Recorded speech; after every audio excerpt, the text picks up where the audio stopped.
कभी सोचा है कुछ कहानियां हमें इतना क्यों खींचती हैं? क्यों कुछ किरदारों के साथ हम इतना जुड़ जाते हैं? इसका राज छिपा है एक बहुत ही पुराने फॉर्मूले में, जिसे कहते हैं द हीरोज जर्नी, यानी एक नायक का सफर। आज हम इसी सफर को समझेंगे, द जेनिथ लेगेसी के एक कमाल की सीम को तोड़कर। चलिए देखते हैं कि एक हीरो बनता कैसे है। तुम्हारे पास वक्त बहुत कम है अखीरा।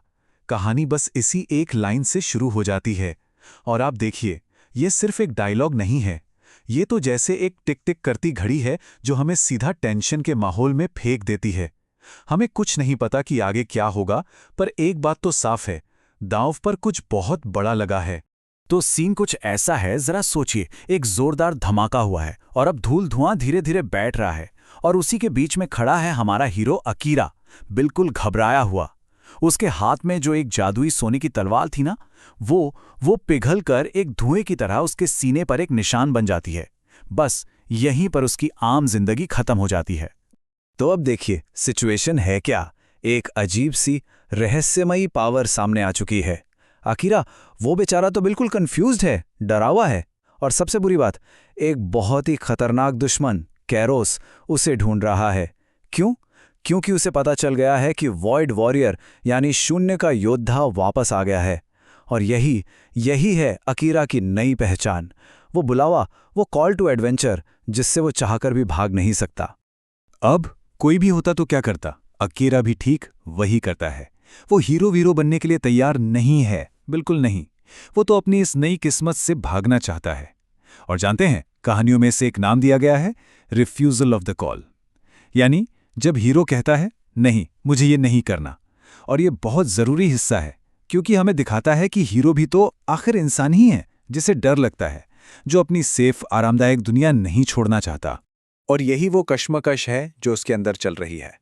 देखिए ना, एक तरफ उसकी बस एक छोटी सी ख्वाहिश है, मुझे घर जाना है, मेरी माँ इंतजार कर रही होंगी। कितना सिंपल, कितना रियल। और दूसरी तरफ शून्य का योद्धा बनने की इतनी बड़ी भारी भरकम किस्मत। मतलब ये एक आम जिंदगी और एक असाधारण जिंदगी के बीच की लड़ाई है, जो हर हीरो को सबसे पहले अपने अंदर लड़नी पड़ती है। तो जब हीरो इतना उलझा हुआ हो, तो उसे रास्ता कौन दिखाता है? एक मेंटोर, एक गुरु।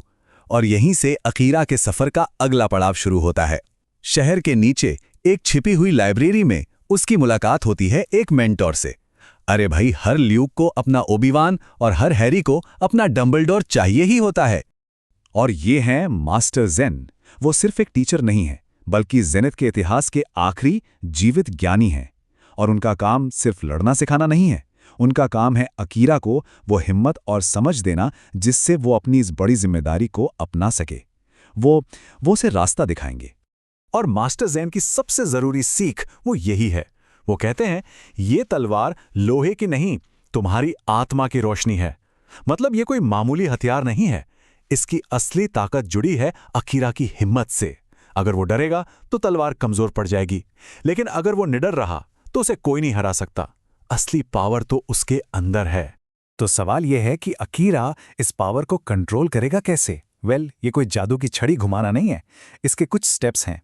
पहला स्टेप, अपनी अंदर की एनर्जी, अपनी चीख को महसूस करना। दूसरा स्टेप, और सबसे मुश्किल, अपने डर को जीतना। और आखिर में उस अंदर की रोशनी को बाहर निकालना। एक तरह से यही है हीरो बनने का पूरा रोड मैप।